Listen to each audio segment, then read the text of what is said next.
Bonjour à toutes et à toutes, bonjour et bienvenue. Posez-vous au coin du feu car cette fois-ci on ne va pas réellement parler d'un peuple, mais plutôt de quelque chose d'un petit peu plus mystique. Aujourd'hui dans l'histoire d'un peuple, les esprits de la nature. L'épopée du givre est tout particulièrement orientée pour que l'on en apprenne beaucoup plus sur les esprits de la nature.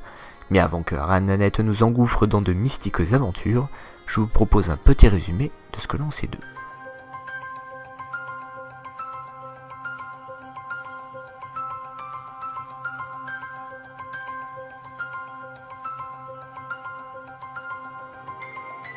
Première petite chose à savoir pour bien partir, dans Guild Wars 2 comme dans beaucoup d'univers de fantasy, les dieux et l'esprit existent, et les adeptes en sont conscients de leur existence et de leur pleine puissance. Ainsi, les esprits de la nature représentent chacun des aspects philosophiques en fonction de l'animal dont ils ont l'apparence. Je ne vais pas tous vous les lister, mais sachez qu'il y en a 16. Et même s'ils sont de nature aimante et aidante et qu'ils sont probablement venus en aide à de nombreux peuples, on les connaît surtout pour avoir sauvé les Nords, malgré qu'ils ne soient pas intrinsèquement liés à eux.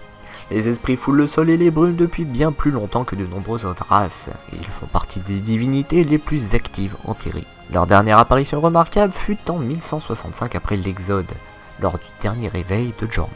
Les Norns, fidèles à leurs valeurs, sous la direction de Azegir, refusèrent de fuir et de laisser leur terre, et commencèrent à prendre les armes pour affronter Jormag. Forcément, dans un premier temps, ils se prirent une dérouillée monumentale.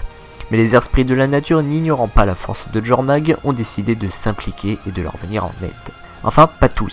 Il y en a exactement 8 qui sont venus à leur aide. Les 8 autres, on sait pas bien ce qu'ils foutaient, mais hein. Les premiers à être venus, ce fut le Doliaque, la Chouette, l'Aigle et le Carcajou. D'ailleurs, petite anecdote, le Carcajou, ça existe vraiment comme bestiole. Ça ressemble à ça, et en anglais, ça se dit Wolverine. Voilà, fin de la parenthèse, revenons à nos 4 esprits.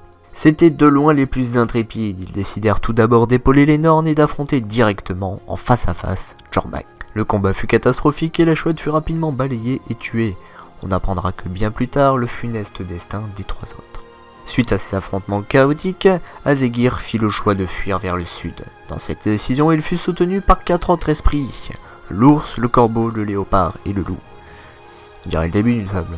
Bref, le peuple Norn prit la fuite, guidé par les 4 esprits.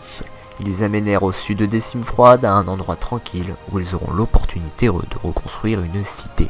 Et c'est sous la direction d'Azgedir et des 4 esprits que Olbrak fut fondé.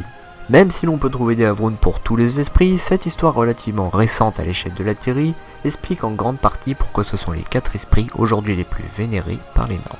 Au passage, les Havrunes ce sont des espèces de grands chamans qui sont spécialisés auprès d'un seul esprit. En 1332 après l'Exode, Jormag fait reparler de lui et de nombreux aventuriers partent dans le Grand Nord. Tout semble mal barré, mais heureusement les esprits de la nature refont leur apparition. Vous l'avez deviné, cette histoire, je vais vous laisser la découvrir. Merci d'avoir regardé ce nouvel épisode. Si vous avez aimé et que vous voulez que l'émission grandisse, je vous laisse liker, commenter et partager.